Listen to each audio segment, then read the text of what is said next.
नमस्कार, मी सुनंदास रेसिपी मराठीमध्ये तुमचं मनापासून स्वागत करते। हिवाळा आला की बाजारामध्ये भरपूर प्रमाणात हिरवे मटार बघायला भेटतात। तर म्हणूनच आज आपण हिरव्या मटारपासून मस्त असा चटपटीत आणि कुरकुरीत कटलेटचा नाश्ता बनवणार आहोत। डब्यासाठी बनवा किंवा नाश्त्यासाठी खायला अगदी चटपटीत आणि चविष्ट लागतात आणि ही रेसिपी बनवायला अगदी सोपी आहे, झटपट बनवून तयार होते। चला तर मग पटकन बनवायला सुरुवात करूया। आता सर्वात अगोदर आपल्याला इथे मटार उकळून घ्यायचे। तर त्यासाठी इथे मी एका पातेल्यामध्ये पाणी उकळायला ठेवले। पाण्याला छान उकळ आला की त्यामध्ये आपल्याला इथे मटार टाकून द्यायचे पाण्यामध्ये। तर इथे मटार वजनीप्रमाणे म्हणाल तर 250 ग्रॅम घेतले। आता इथे मटार आपल्याला 10 मिनिटं पाण्यामध्ये उकळून घ्यायचे, जोपर्यंत आपले मटार नरम होत नाही तोपर्यंत। आणि उकळत असताना गॅस इथे मध्यम ठेवायचा आहे। 10 मिनिटं मटार उकळून झाले की मटार असे आपले इथे नरम झालेले आहेत। आता लगेच आपण इथे काढून घेऊयात। मटार काढून घ्यायच्या अगोदर यातलं पूर्ण पाणी निथळून घ्यायचंय आणि असं मोठ्या भांड्यामध्ये याला काढून घ्यायचंय। आता हे मटारला आपल्याला पूर्णपणे असं बारीक मॅश करून घ्यायचंय। पूर्ण मटार असे बारीक झाले पाहिजे।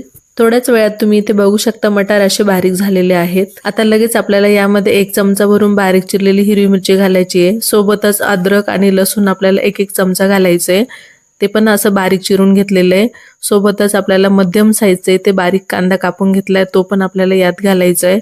अर्धा चमचा जिरे घालायचे आणि पाव चमचा थोडासा ओवा असा हातावर क्रश करून घालायचा। नंतर यामध्ये 2 चमचे भरून पांढरे तीळ घालायचे। नंतर अर्धा चमचा काश्मीरी लाल तिखट घालायचं। लाल तिखट तुम्ही तुमच्या आवडीप्रमाणे कमी व जास्त करू शकताय। नंतर अर्धा चमचा धने पावडर, अर्धा चमचा गरम मसाला, पाव चमचा हळद आणि चवीनुसार मीठ घालायचं। त्याचसोबत यामध्ये अर्धा कप बेसन पीठ घालायचं। नंतर 2 चमचे भरून तांदूळाचं पीठ घालायचं। तांदूळाचं पीठ घातल्याने आपले कटलेट मस्त असे कुरकुरीत होतात। नंतर बारीक चिरलेली फ्रेश कोथिंबीर घालायची। आता सर्व साहित्य हाताने व्यवस्थित मिक्स करून याचा असा पिठाचा गोळा बनवून घ्यायचा आहे आणि यामध्ये अजिबात पाणी घालायचं नाही। यामध्येच आपल्याला ह्या मॉइश्चरमध्येच पीठ भिजून घ्यायचंय। तर अशा पद्धतीने आपल्याला पीठ व्यवस्थित भिजून घ्यायचे। थोड्याच वेळात तुम्ही इथे बघू शकता पीठ आपले इथे भिजून झालेलं आहे।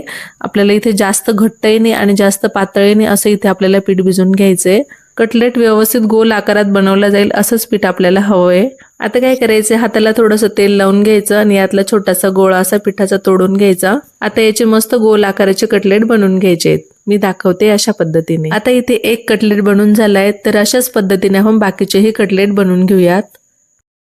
तर अशा पद्धतीने मी सर्व कटलेट इथे बनवून घेतलेत। तर आपल्याला आता हे कटलेट तळून घ्यायचे। तर त्यासाठी इथे मी मीडियम गॅसवर तेल गरम करायला ठेवले आणि तेल गरम झालं की नाही ते आपण चेक करून बघूयात। त्यासाठी काय करायचं, असा पिठाचा गोळा छोटासा तेलामध्ये टाकून बघायचा। असा टाकल्यावर पटकन वरती आला की समजून घ्यायचं आपलं तेल इथे तापलेलं आहे। आता लगेच आपण एक एक करून कटलेट तेलामध्ये सोडूया आणि कटलेट तळत असताना गॅस इथे आपल्याला मीडियमच ठेवायचा आहे। आता सुरुवातीला कटलेट तेलामध्ये सोडल्यानंतर 2 मिनिटं आपल्याला चमच्याने अजिबात हलवायचं नाही।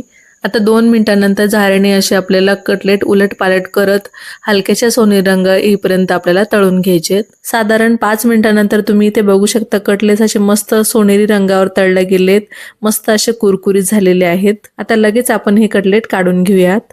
कटलेटचा रंग तर बघा काय सुंदर दिसतोय आणि हे कटलेट चवीला म्हटलं तर अगदी भन्नाट लागतात। अशाच पद्धतीने बाकीचेही आपण कटलेट तळून घेऊयात। तर अशा पद्धतीने आज आपण मस्त कुरकुरीत मटार कटलेटचा नाश्ता बघितला।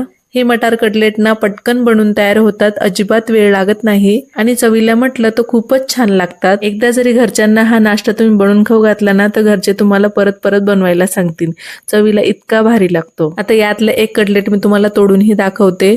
तर मस्त असे कुरकुरीत झालेले आहेत, अजिबात तेलकट झालेले नाही आणि हे मटार कटलेट तुम्ही दही सोबत खा किंवा कोणत्याही चटणीसोबत तुम्ही खाऊ शकताय। ही नाश्त्याची रेसिपी तुम्ही घरी एकदा नक्की ट्राय करून बघा आणि कशी झाली मला कमेंटमध्ये नक्कीच कळवा। व्हिडिओ आवडला असेल तर लाईक, शेअर, सबस्क्राईब करायला विसरू नका। चला तर भेटूया अशा छानशा पुढच्या रेसिपीमध्ये।